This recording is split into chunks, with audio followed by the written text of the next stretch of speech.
How's it hanging, dudes? My name is Sean. Welcome back to Brutal Games and another Cyberpunk 2077 video. This is part 2 of the first one that we was talking about the leaks, right, and what's going on with them. The first part was nothing but full pragmatism, explaining exactly what we know, and that's that the leak is not a confirmation of anything. But there is a lot to speculate about, especially a lot about CD Projekt RED's brilliance and mastermind behind this marketing technique, and I think that's what it is. I think this is one huge misdirect, and let's get into that. But first, if you don't mind, by the end of the video, if you think I've deserved it, make sure you like and subscribe. I appreciate that, and of course, I do really honestly appreciate you spending just a few minutes here today just to kind of discuss this and hash this out with me. So while I was recording and editing video, CD Projekt RED just said that, yeah, they'll be at E3, which I'm sure we all assume that. So, but maybe we'll finally get that confirmation that that we're waiting for, right? That release date. Maybe some demo, some gameplay. Either way, I'm excited.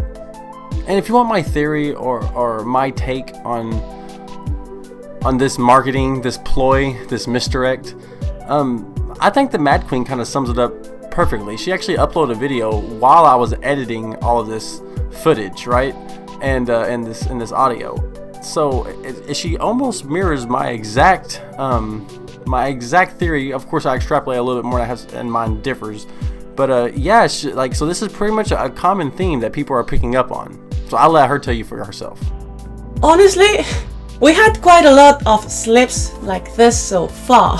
It seems that every single fucking company that works with CD Projekt RED doing something for Cyberpunk wants to slip the game is going to be released this year. And to be honest, knowing how secretive the studio is about the release date, I seriously doubt the creative agency would know it, not being info they need to do their job. Unless the release date was a designed asset. So this being a guesswork is also a possibility. But, on the other hand, at this point we already know the polls. They're the masters of trolling. They're always like, I tell you, no I don't, but I do. You see it, but you don't, inside the glitch. Yeah, remember the CEO of CD Projekt, Adam Kicinski, announcing the presence of the game at E3? I'm honestly starting to think that all this is on purpose because paranoia is a key component of the Cyberpunk universe. Marketing effort 0. Oh, not really. I mean, if it's done on purpose, there's a creative mind behind it. And all the internet is talking about the game again, giving an information that doesn't represent any kind of commitment for the studio at all, because they will deny everything. I don't know if it's on purpose, but it works. But back to the issue at hand.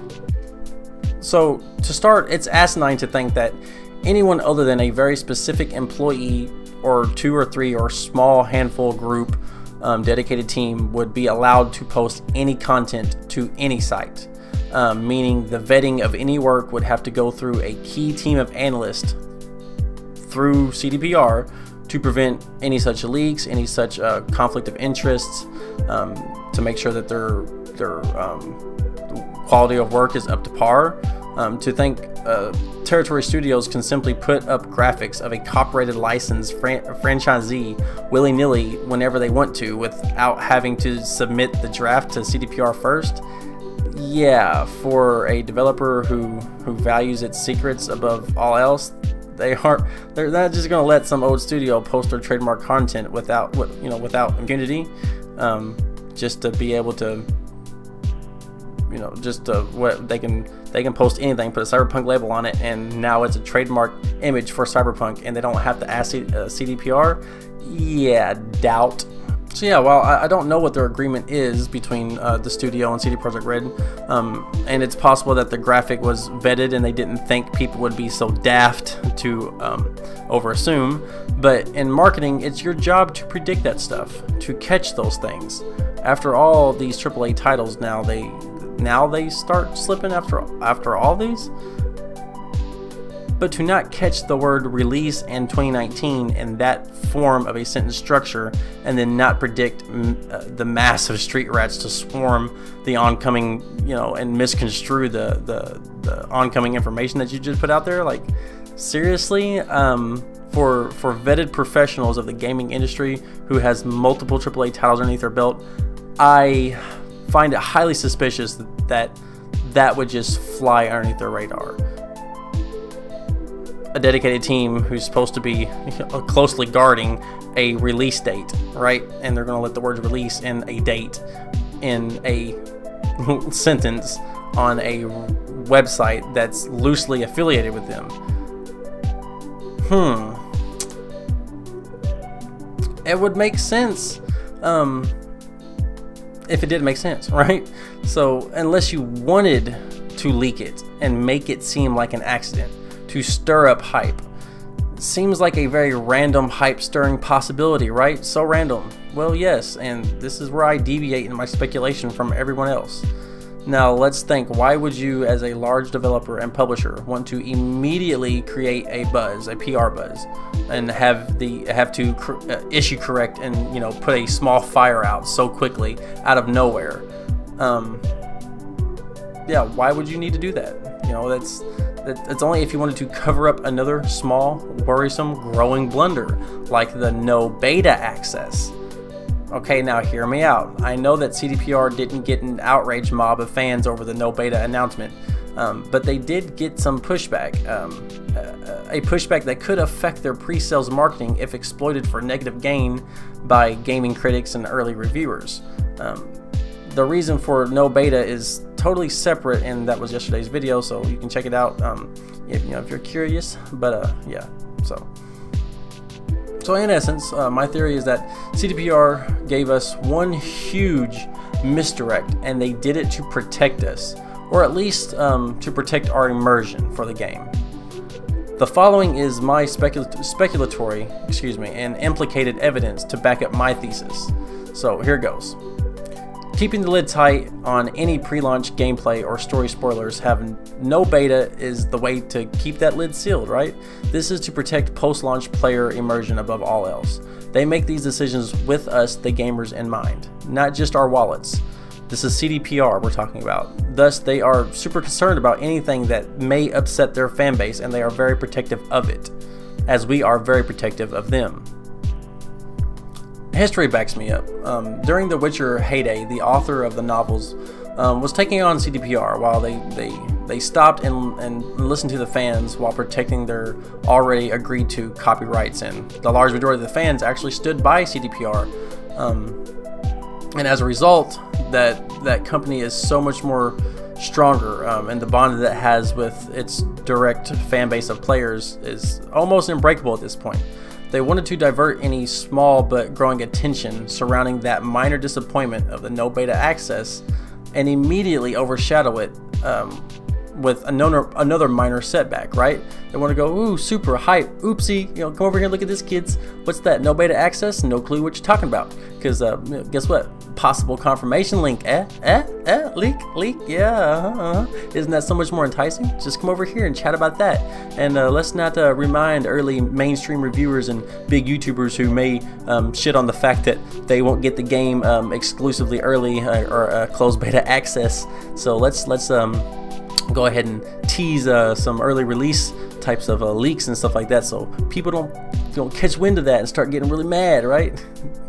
So not saying that people are, but that just lets you know how much CDPR actually, all my theory, but this is how much the CDPR cares about their fan base, is that they see that the fans are even remotely mildly irritated with one little aspect of what they decided not to do, even if that one little aspect overall helps the game, protects your immersion, doesn't allow leaks, you know what I mean, protects you, lets you absorb all the content fresh and nobody can steal the content, you know, it's just easier to control, right? Even if they're doing that for you, it still comes off as, oh man, we need something for this game, we've been waiting for 7 years, right? So immediately they're trying to overshadow that to make the fans not think about it, because they care about the fans and they don't want the fans to be upset, right? It's actually kind of sweet when you think about it. So yeah, I mean, in a nutshell, they're adding confusion and extra noise so that small problems are glanced over and don't become bigger ones. And the more you think about it and piece this puzzle together, the further down the rabbit hole you go. How long have they been employing this tactic? Remember, when this image popped up, It's when it's ready, you know, with the Christmas ornament, when, you know, it's ready when it's ready type of thing. And the picture was posted on the eve of Christmas 2018, and so many simpletons raced to GameStop thinking copies would be there at Christmas, and so many people said, okay, well, maybe it means next Christmas then. And then other people started to just simply say, what does it mean? Is there any kind of hidden anything? You know, when in reality it's just a happy holiday post, which just stirs the already deranged and awesome fans into another, you know, hysteria. And then that brings us to the Cupid photo. I apologize, but I forget the artist's name. Oh well, I'm sure he's well compensated. So yeah, recently fans have been doing the same, you know, with this photo, allowing the paranoia to set in. Wait, do we play as Cupid for a mission? No, it's just for Valentine's Day, right? They said it was, but then again they would want us to think that it's a normal hype photo if there was a hidden meaning, right? But then why would they just say no comment? And then when asked directly, because if it is a hidden message, they would put it out there on purpose and they'd want us to decode it, right? Well, it's just a Valentine's Day photo. That's all, right, guys? I mean, what is there something to it, or isn't there? We don't know. Well, wrong. Many people think they do know. The tattoo and the markings on the gun must mean something, right? Let's decipher them. By combining the numbers on the letters and the direction that he is sniping, maybe you can decipher so many questions about what does it all mean. This one little Valentine's Day Cupid photo, right? Like that's the level of derangement we're seeing from this sycophant fan base. Which, I mean, I say that with pure love because I'm one of them, right? So really what's happening, in reality, you see that it's probably just a well-planned holiday Valentine's Day image to garner more hype at a 69, because future cyborg Cupid ain't picky about who he loves, and you know, which keeps the snowflakes off their back because it's just another false misdirect to garner favor and fend off the woke toxic destroyers of all things fun. Yeah, I'm talking about the SJWs. So they do that. They do this balance, and all the while staying in the realm of cyberpunk immersion, because in the genre within the genre, changing sexes is as simple as changing your prosthetic mantis blade, for example. It's not a political issue in a cyberpunk genre because it's so commonplace. All that confusion just helps it create all that new beneficiary uncertainty, which in turn adds to the hype, guaranteeing positive PR even from the purple-haired whammons, right? So now add that to your general curious confusion from one graphic, and now you see why we didn't even know that we all love to relish in this haze of glorious unknowingness that CDPR has created. It's genius if this is the intent, to just give us an image, make knowing that we're going to overanalyze the image and just come up with all kinds of crazy conspiracies of what could it mean, right? I mean, even in the 48-minute gameplay, the narrator says this right here. Let's put him down and get this job over. That wasn't the smoothest raid, but we've got the bot, and Dex should be happy. But think back. What would have happened if we hadn't met with the Militech agent? Or told Royce about the agent and her plans? Or just decided to buy the bot ourselves? So many options, so many possibilities, and each will have consequences that will ripple through the game world and your story. And that's just one quest. Let's head out and finish the job. About goddamn time. Let's get out of here. Ah, the choices, man, the curiosity, the confusion ensues. It just keeps going. Like this only enthralls you to rack your brain and exhaust all the possibilities of the seemingly textbook early in-game mission. This seems like an early textbook in-game mission, how you learn a bunch of stuff. Like not necessarily a default, but an early on mission. And how many choices did you get to make? Even before she got V got out of the hotel. I mean, just going up and putting the gun to the Maelstromer's head and putting his head in the water and using the water as a silencer, right? Was that a cutscene, or was that optional? Could you just shoot him from a distance? I think you can, right? So how would that affect things? And here, look, here I go again. I'm deviating off the script. I'm just going down that rabbit hole, man. It's bad, I'm telling you. So yeah, I mean, which is what the narrator said.